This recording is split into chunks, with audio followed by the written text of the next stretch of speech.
వచ్చేసింది ఆది శ్రావణం షాపింగ్ అంతటికి అతిపెద్ద కేజీ సేల్ తో పాటు up to 61% of 1+1 offers, combo offers ఇంకా మరెన్నో. సిఎంఆర్ షాపింగ్ మాల్ తెలియజేస్తూ ఇవాళ ఈ రాష్ట్రంలో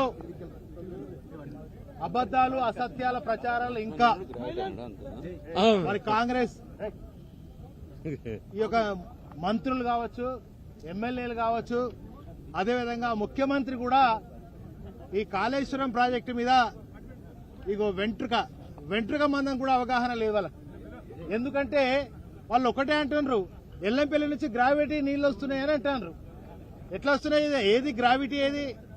గ్రావిటీ ఏది అసలు? గ్రావిటీ అంటే తెలిసినటువంటి నాయకుల మీరు మిమ్మల్ని, అందుకే చాలా మంది మా నాయకత్వము, మా మాజీ మంత్రులు, మాజీ ఎమ్మెల్యేలు, మా వర్కింగ్ ప్రెసిడెంట్ గారు హరీష్ రావు గారు, కేటీ రామారావు గారు అందరు కూడా ఒక్కసారి కన్నెపల్లి పంపులు విజిట్ చేయమన్నారు, గాయత్రి పంపులు విజిట్ చేయమని చెప్పారు, నంది పంపులను విజిట్ చేయమని చెప్పారు. ఇంకా ఎస్ఆర్ఎస్పీకి పోతారు, నవ్వుతురా ప్రజలు మిమ్మల్ని చూసి. ఎస్ఆర్ఎస్పీ ఎప్పుడు కట్టారు? ఎస్ఆర్ఎస్పీకి మీరు ఎందుకు పోయారు? అసలు ఎస్ఆర్ఎస్పీలో ఏమున్నదని పోయారు? కాళేశ్వరం ప్రాజెక్టు ద్వారా ఒక్క చుక్క నీరు కూడా, ఒక్క ఎకరం కూడా పండియలేదని అంటారు.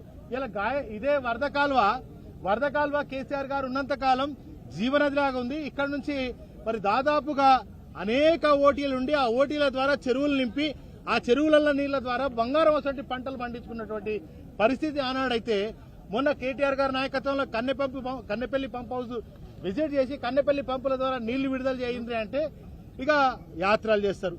అరే యాత్రలు కాదయా, పాదయాత్రలు కాదయా, పంప్ హౌస్ లో ఆన్ చేయిర్రా అని చెప్పినాం. పాదయాత్రలు చేస్తే పంపులు ఆన్ అవుతాయా? నీళ్లు వస్తాయా? నడిస్తే నీళ్లు వస్తాయా? పంపులు ఆన్ చేస్తే నీళ్లు వస్తాయా? గీ సోయి కూడా ఈ జ్ఞానం కూడా లేనటువంటి ఇవాళ మంత్రులు, ఎమ్మెల్యేలు ఉన్నారు.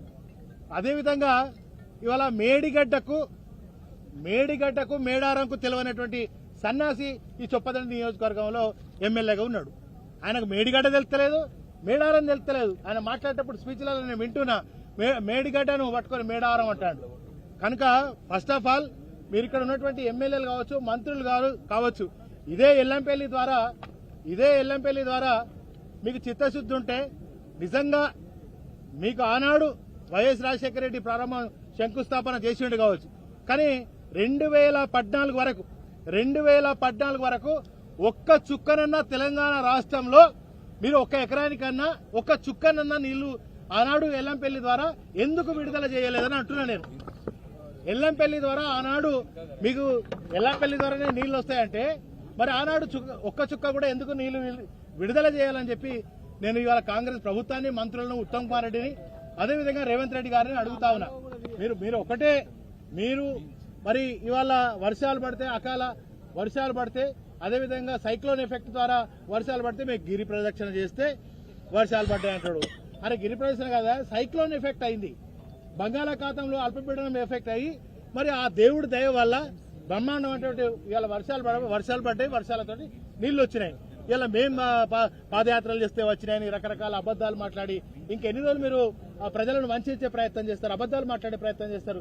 కనుక ఇప్పటికైనా మరి మొన్న వర్షం పడేదాకా ఇదే ఎల్లంపల్లిలో 7-8 టీఎంసీల నీళ్లు ఉన్నాయి కదా, ఎత్తిపోయొచ్చు కదా. మరి రైతులందరూ అడిగినారు, ఇదే 20 రోజుల కింద మీరు నీళ్లు ఎత్తిపోస్తే,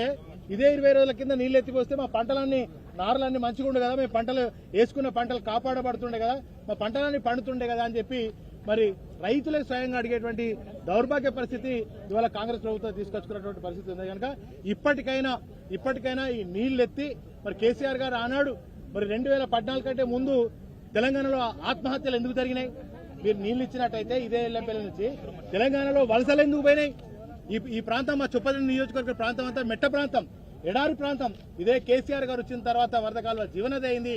ఇలా నారాయణపూర్ రిజర్వాయర్ కూడా మరి మేము బాగు చేసుకున్నది నారాయణపూర్ రిజర్వాయర్ ద్వారా వెములవాడ నియోజకవర్గానికి, చొప్పదండి నియోజకవర్గానికి బ్రహ్మాండంగా నీళ్లు ఇచ్చుకొని భూమికి బరమైనంత పంట పండించుకున్నాం కేసీఆర్ గారి నాయకత్వంలో. మరి కేసీఆర్ గారికి ఆ సంకల్పం ఉంది కనుకనే ఇవాళ మరి బ్రహ్మాండంగా తెచ్చుకున్న తెలంగాణ దేశానికి అన్నం పెట్టే స్థాయిలో ఇలా రోల్ మోడల్ గా మారింది అంటే అది కేసీఆర్ గారు పుణ్యం. అరే ఉన్నదాన్ని, జరిగేదాన్ని కొనసాగించంటారా నాయన అంటే ఇక మీరు 100 రకాల అబద్దాలు పట్టించే ప్రయత్నం చేస్తాను. కనుక మరి మీకు ఒకటే విజ్ఞప్తి చేస్తాను, ఇప్పటికైనా మీకు కళ్ళుండి చూడలేనటువంటి పరిస్థితిలో ఉన్నారు, చెవులుండి వినలేనటువంటి పరిస్థితులలో ఉన్నారు కనుక మీరు ఇప్పటికైనా కళ్ళు తెరవండి, చెవులు వినండి. ఏమైనా మీరు మాట్లాడేది అవినీతి గురించి. ఆ రోజు మరి జలయజ్ఞం చేసింది ఎవరు, దాన్ని ధనయజ్ఞంగా మార్చుకున్నది ఎవరు? కాంగ్రెస్ ప్రభుత్వం కాదా? తమ్ముడి ఏటి దగ్గర ఎన్ని వేల కోట్లు వృధా అయినాయి, అది మీ కాంగ్రెస్ జేబులలోకి వచ్చినాయి కాదా? కనుక మీరు విమర్శించే ముందు మీ వెనకాల చూసుకోరు.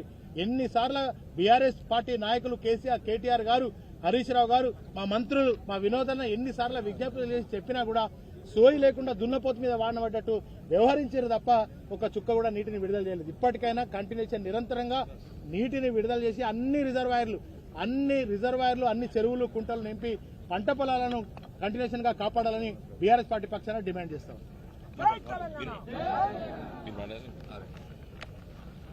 గౌరవ పత్రికా సోదరులందరికీ నమస్కారం.